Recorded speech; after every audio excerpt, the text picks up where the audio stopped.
Congratulations! You are about to unveil the truth of this world. Welcome to Head Onion, a show to reshape your conception.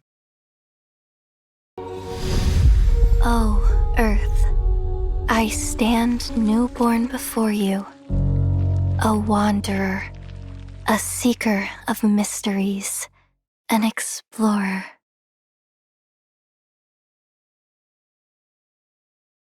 This frame.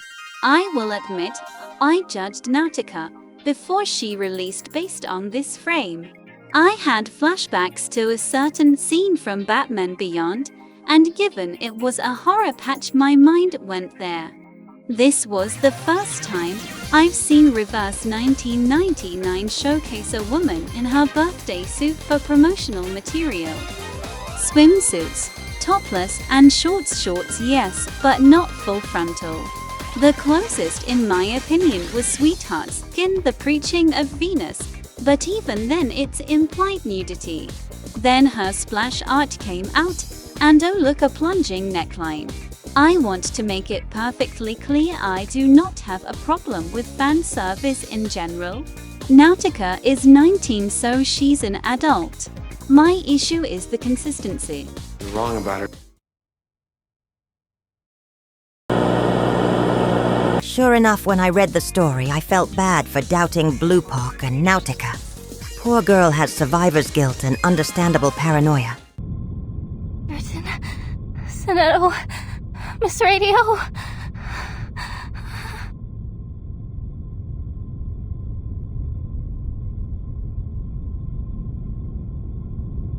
Possible cause of death 1. Freezing.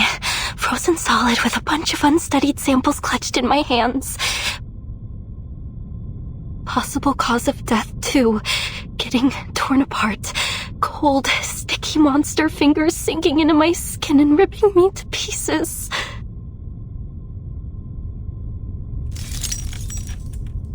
Possible cause of death 3. Killing myself before 1 or 2 can happen to me.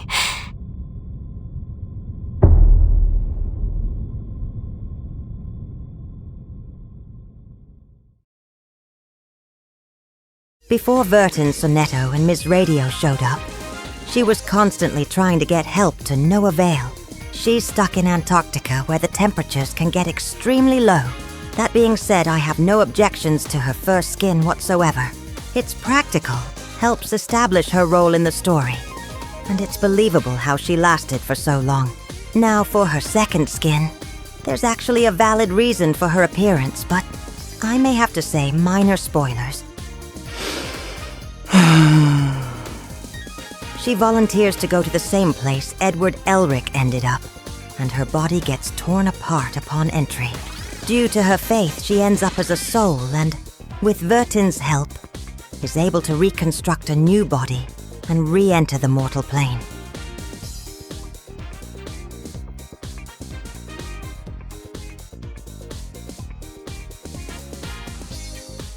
Great kudos to the animators for that sequence, my goodness. Not to mention the detail in her design. Good lord, my hands hurt just analyzing it.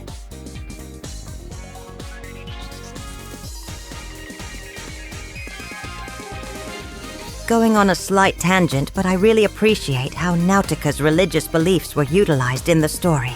Religion is a touchy subject no matter the media it's implemented, and most gachas avoid discussing it, to avoid controversy. The frustrating thing is even when someone is being respectful, has a understandable dissent, or apologizes for not knowing certain customs, the project can still get in trouble. The Bridget Loves Bernie TV series went off the air last year. It was more a function of controversy than of low ratings. The controversy revolved around the central peg in the show, a mixed marriage. Bridget, who supposedly came from an Irish Catholic family, married Bernie, who was of Lower East Side Manhattan Jewish descent, and evidently that idea didn't sit very well with some members of either group.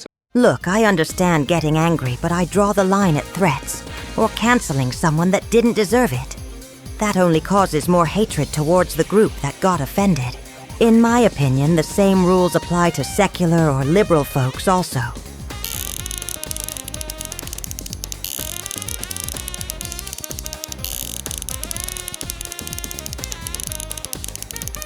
So this is the quintessential fanatic.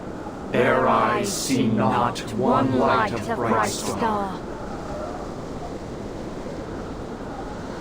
Down they fell in martyrdom, but from death's murky waters they rise once more. Despite being a stereotype, the writers did their homework in how cultists manipulate other religious folk, such as what happened to Freyla, Nautika's dear friend.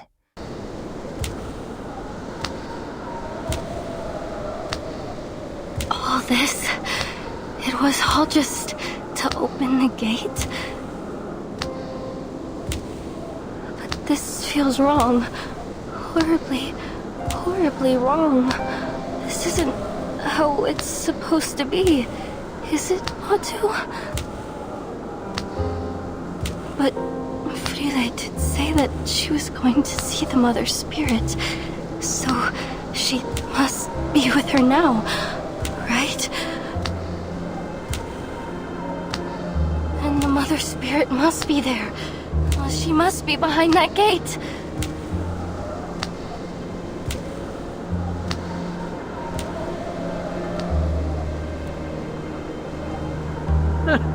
Mother Spirit. What nonsense are you sputtering?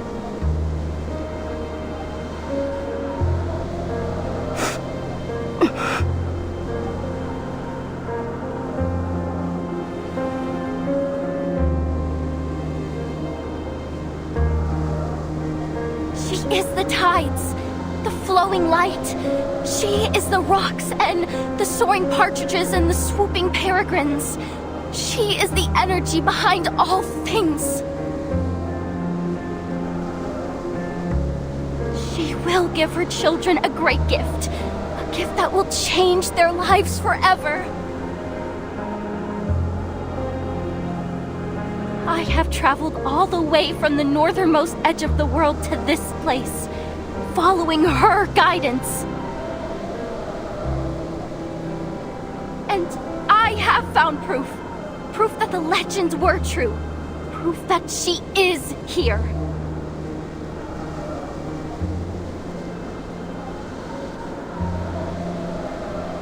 Ah, I see.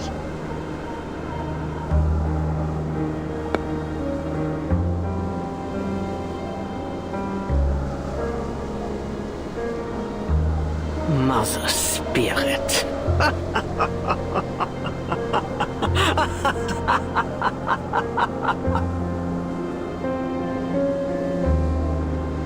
That's how you imagine the supreme being of this world, is it? A deity no greater than a charlatan shaman? And what flattery to claim yourself personally guided by a goddess. Yet, still, I cannot help but feel a twang of pity. What hope can there be for a kind born with minds too narrow to comprehend true greatness?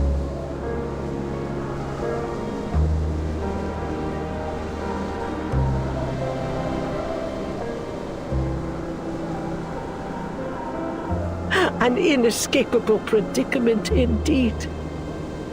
Before you are thrown to the gate, allow me to share with you a fragment of truth, so you may die knowing what you've served.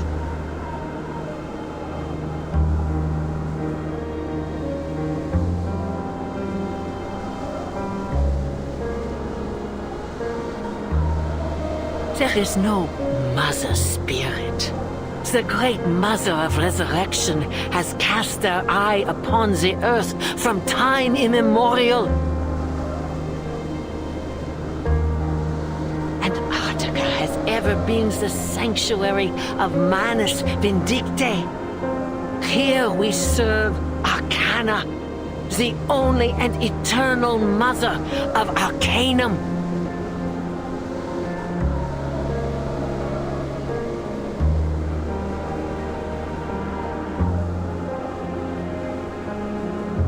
Few are fortunate enough to learn this truth. What was that pitiful thing's name again? Really? no matter. Your little friend came to me boldly claiming to share our noble faith and pleaded to be thrown to the gates so that she may meet her goddess. And so I was inclined to turn down such a blindly foolish request. I agreed.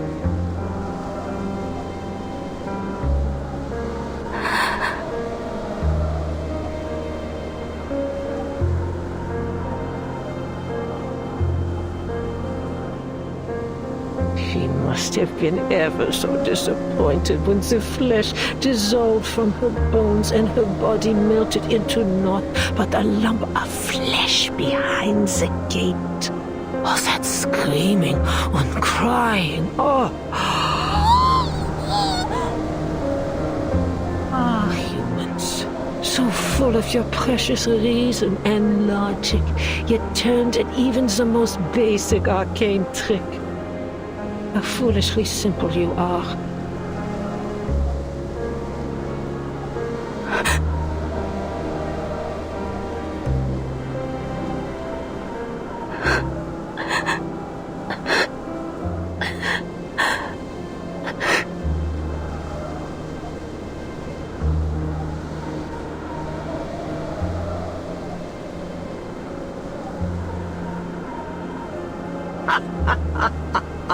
Yes, that's the look.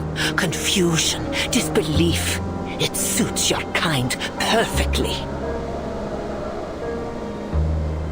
What a miserable, blind existence. Scurrying about in the dark, unseeing, unperceiving, your limited, darkened minds blind to the spark of enlightenment.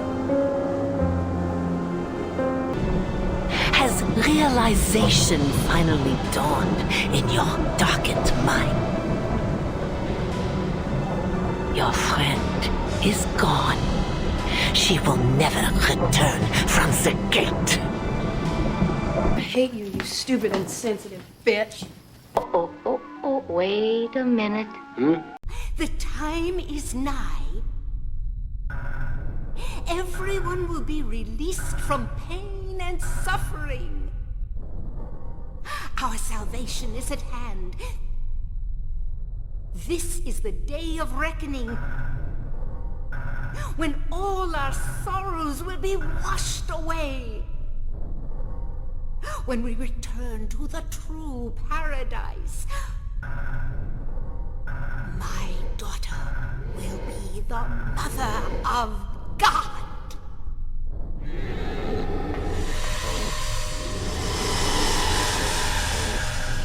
Oh, my lord. She's Dahlia Gillespie from Silent Hill 1. If she stole Walter Sullivan's motive from Silent Hill 4 and got the 21 Sacraments ending.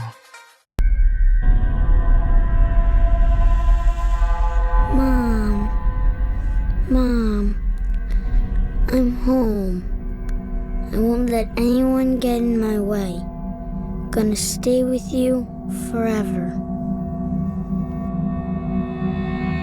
I know the game is called Reverse 1999 globally, but there's only so much 1999 to take inspiration from. Getting back on topic, Nautika's transformation also rewards her faith. Nautika! Look at you!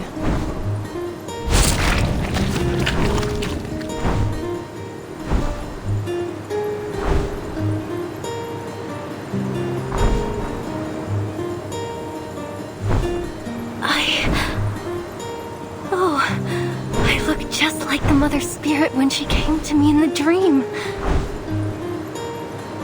Reborn in the image of her creator. Seriously, kudos to the writers.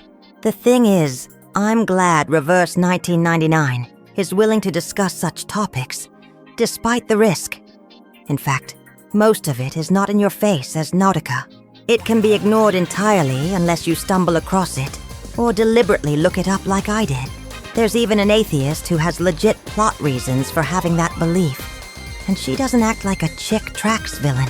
Doubt is allowed and permitted to be debated about. And believers can share their faith openly and discuss it. I didn't mean to doubt you. Seriously, Nautika. I am grateful that you exist, not only for your story, but for you also being top tier.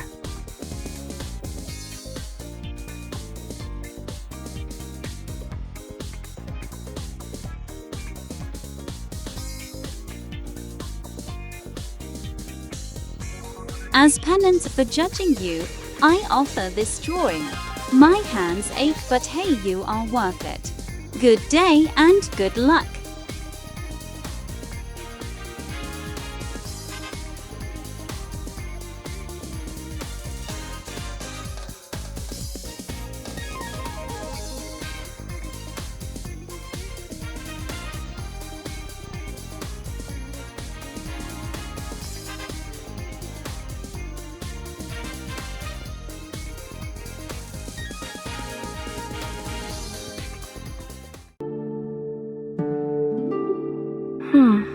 I'm glad I kept my face, and my voice, my memories, my heart.